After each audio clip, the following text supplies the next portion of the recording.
Hey guys, welcome back to the channel. So I'm gonna be doing a little bit different video for you guys. It's still a junk on the bunk video, but this time it's the junk on the bunk for what I pack when I'm traveling for work, for business. And so I do things a little bit differently, obviously. You know, I'm not packing a rifle out into the wilderness. I'm traveling and I'm flying on airlines and traveling to major cities to do my work. And so I kind of want to just go over the gear that I bring with. And, you know, part of the reason I'm bringing this stuff, it isn't so that I can conduct any sort of military operation or be Mr. Tactical guy. It's really to get out of a major metropolitan area on foot if need be, or preferably with a vehicle, and have the means to take care of my basic needs, you know, like shelter and security and water. Those are my three main uh, concerns. And so this gear is tailored towards that. All of this can be flown with on an airline, either in the checked bag or carried on. And so I'll kind of go over how I do each. So first is my primary weapon that I'll be bringing with me for self-defense. It's a SIG P365 X Macro. I've got the TLR7. I've got the factory red dot on it for now. It works, but I'll probably be switching to something else that I can change the battery easier on. Two 17-round magazines. Now the FAA says you have to unload the magazines and put the ammunition in the factory box, which I've done here. Now this is a box that normally would hold 25 cartridges, but yet I've fit 34 in there simply by removing the plastic holder that's normally in there, so I can fit all 34 in there. And then for the holster and magazine carrier, I've got the Works light bearing holster and the inside the waistband magazine carrier there. And I carry them in one of these Vaults. I can't remember what the brand is. Vaultec. Because you have to have a locked case. With the SIG here, it won't fit in the case with the magazines and the ammo if I have the light on. So I'm going to pop that off real quick. Okay, so I went ahead and popped the light off. I inserted one empty magazine into the grip, because you can do that. The other magazine is right here. And of course the ammunition. So it's a tight fit, but it does work. Now, this at this point is just a flashlight, and it can go in with my other carry-ons, or with my other either carry-on or checked gear. Okay, next up is kind of my line 2 gear, so to speak. Now, I'm not going to carry this all the time. I'm not going to wear it all the time. But what I like about these kit bags is you can put your equipment in there, and if you suck the shoulder straps up, it's basically like a handbag. Not that I'm into carrying a lot of handbags, but, you know, in a big city, it's not going to look that weird for a guy to have a bag. And so this goes with me everywhere when I'm traveling in the city. Whenever I travel, I always get a rental car. I don't rely on Ubers or anything like that. I drive myself. And that way I always have that vehicle available to use. Of course, keep it topped off with fuel.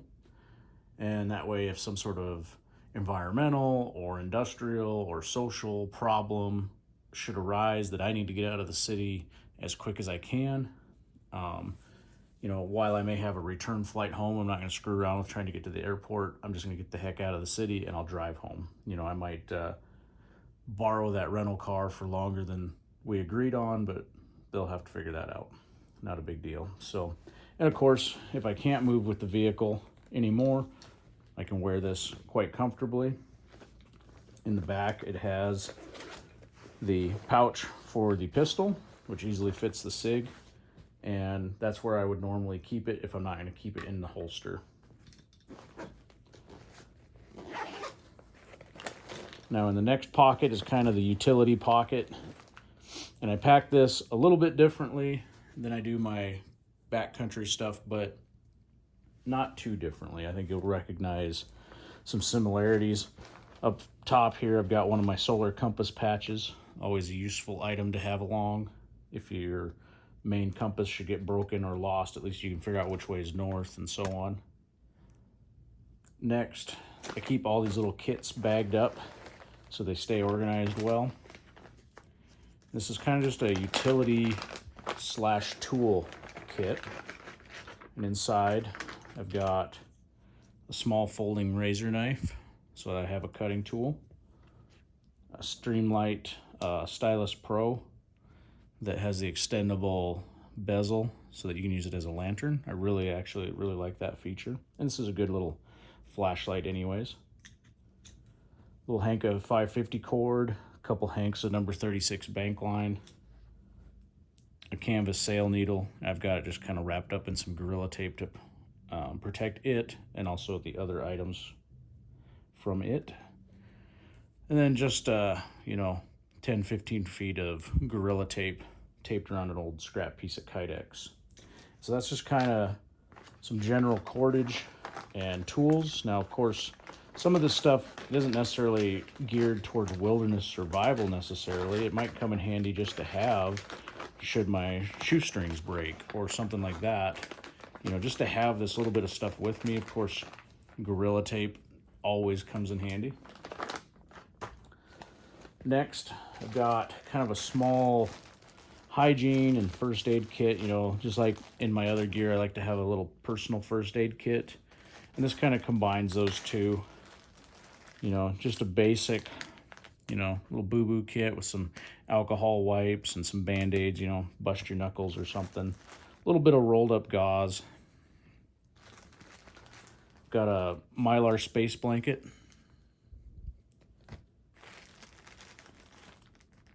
Some lip balm. I like to carry a little thing of steri strips just because if you do cut yourself bad enough, these are great for getting the wound closed back up. And then just a handful of those compressed towelettes, those porta wipes. These obviously work for many uses, including toilet paper. And so that's just kind of a little PFAC slash hygiene kit. Like I said, I'm not trying to live out of it as in like I normally would if I was going out in the woods. It's just to have some basic necessities with should I need them. Now I also pack this with the idea in mind that I'm going to be improvising once I'm, if I have to enact some sort of escape, I'm going to be improvising. I always stay in motel rooms, so you can bet I'm going to be pillaging that room, gathering up anything anything I can find that I think will be useful to add to this. So that's why some of this might seem a little sparse, but I do plan on adding to it. Okay, so for water, I've got a small baggie here with a couple 1-liter high temp water bags and a full package of chlorine dioxide tablets. So good, no filter to pack along, because part of this is, I'm putting this in my checked baggage, so I'm trying to keep it under that weight limit as well. Not that I always do that, but so I'm not packing this as heavily as I would. You could always add more to it. Got a Petzl headlamp, just a normal white headlamp. Over in this pocket, I've got kind of, to go along with that cat tourniquet, just some basic kind of stop the bleed items, a thing of compressed gauze, and also a thing of Quick Clot.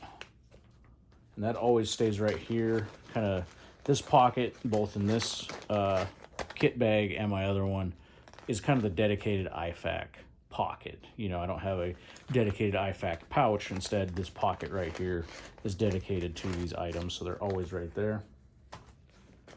Next up is kind of a small fire kit. Now, you can't check a Bic lighter, but you can check things like this Mini Inferno from Self-Reliance Outfitters, which is a great fire starting aid.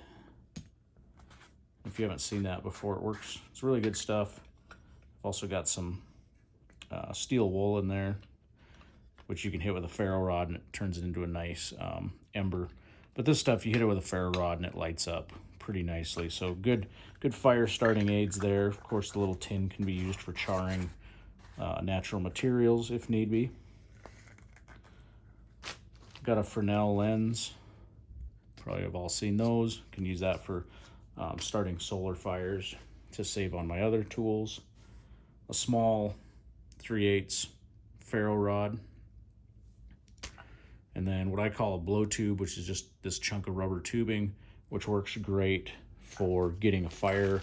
Kind of, if you're using that marginal tinder, it works great for getting a fire started. You can give it extra oxygen without passing out.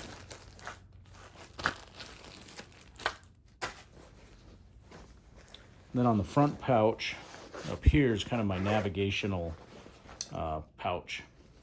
So in it I like these Sharpies where they have kind of the larger tip, but also the fine tip. Kind of works as like a map pin, but just a handy writing tool to have. I've got a printed off map of the area where I'll be with a few landmarks. You know, of course, prior to going there, I do a map study to kind of study what routes would be the best for me to get away from the city so I don't move into problem areas. Got a mechanical pencil in there, a Write in the Rain notepad, a deck of my team leader cards, and then up here on these clips, I've got a Leatherman dummy corded, and then over here I've got a Sunto MC2. This is a different one than the one I normally carry. All this gear stays packed all the time. This is my travel bag. I have identical items or whatever, you know, like this compass. I have another compass in my line 1 gear that I take with me out in the field, but this one always stays here, so it's ready to go. And that's it. Nothing too major there.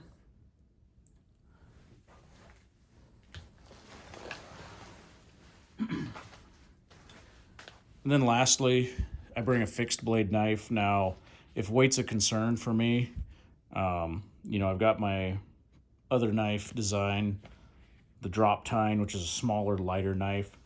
That, and I'll do a video on that knife in the future, but that knife I designed as a smaller and lighter knife, both as an EDC knife, if that's what you're interested in, as a lighter weight hunting knife, if you just want something simple for hunting, but also something lighter weight for travel. This can get kind of heavy, but I can afford the weight on this trip, so I'm bringing this one. Of course, in the front pouch here, I've just got actually another Leatherman, another Mylar blanket, and some cordage. On the back here, I've got my large 1/2 x 6" ferro rod, and of course the knife itself. So well covered for cutting tools, got lots of redundancy there. Well covered for fire, got lots of redundancy there. Next, I'm going to go into the items that I actually carry on to the plane. Okay, so next let's talk about the items that I actually carry on to the plane with me. Let's talk about my shoes real quick. I like a good set of kind of trail runners like this. Something with good traction, so if I have to move quickly on, you know, either different terrain or slick terrain, I can do that. You know, I don't really like to travel in things like flip-flops and things because, you know, you just can't move good in those types of shoes. But I also don't want to wear like combat boots because that kind of sticks out like a sore thumb too. Just something normal, something you get at the sporting goods store usually works pretty good. I always like to have a hat with, just to, you know, block the sun, keep the sun off your face. If you don't feel like combing your hair, just throw your hat on. A pair of good sunglasses. These are Wiley X. They're ballistic lenses, polarized, so they work really good for me. And, you know, being ballistic lenses, they also offer some eye protection too.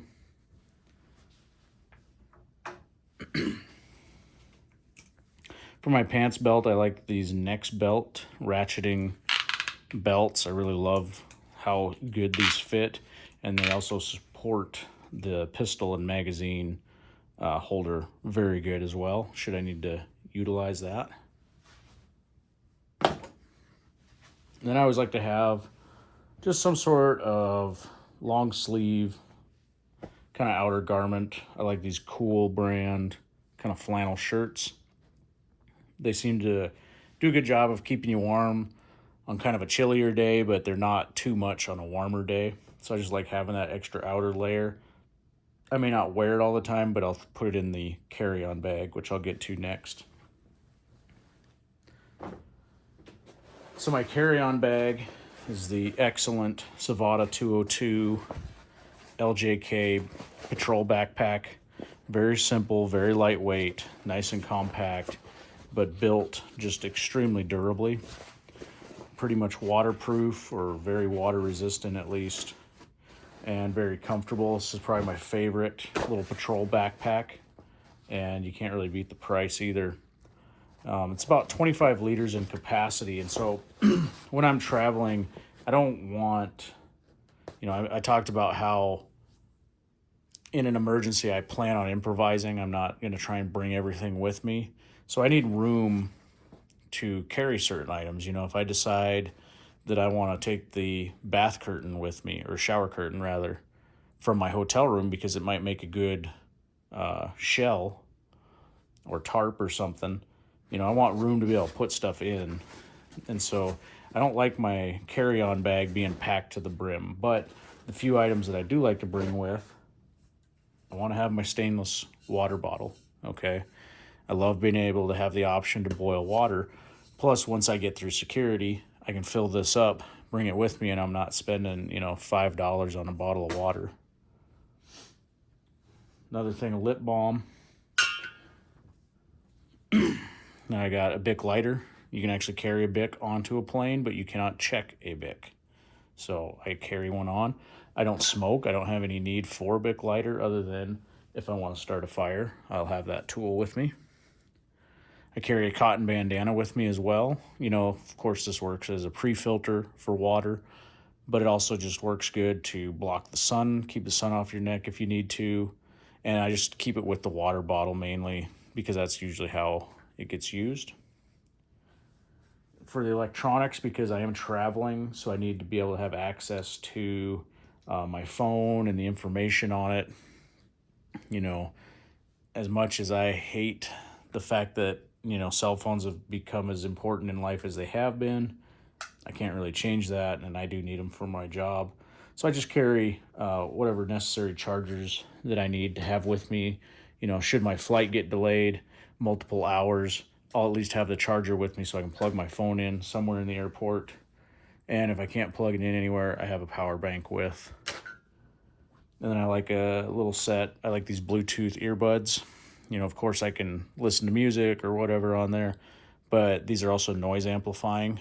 And so if I want to, listen in to conversations, I can just act like I'm listening to music, turn on the noise amplification, and just listen to what other people are saying. It's not something I make a habit of doing, but it is nice. You'd be surprised what people will say when they think you're just listening to music and you can't hear them. So anyways, that's pretty much it, guys.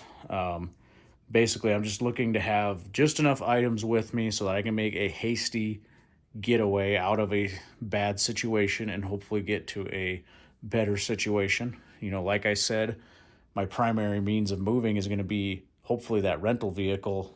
I can use it to get it far and fast away. But should for some reason I can't use that, I at least have the gear on to be able to land nav my way out of harm's way at least. I don't know that I'm going to hike all the way across the nation with this gear, but, like I said at the beginning, my goal isn't to fight off some invasion or go to war. It's making sure that I can do what I can to get back to my family. If another 9/11 type situation happens and I'm working halfway across the country and they ground all aircraft, guess what? I'm on foot or I'm driving, so I want to have this gear with me. So anyways, thank you guys for watching. I did put together a new web shop for the cards and the patches and the knives, so be sure to check that out. I think it makes life way easier for everybody as far as getting a hold of that gear and getting it out to people. So thank you all for watching and have a good night.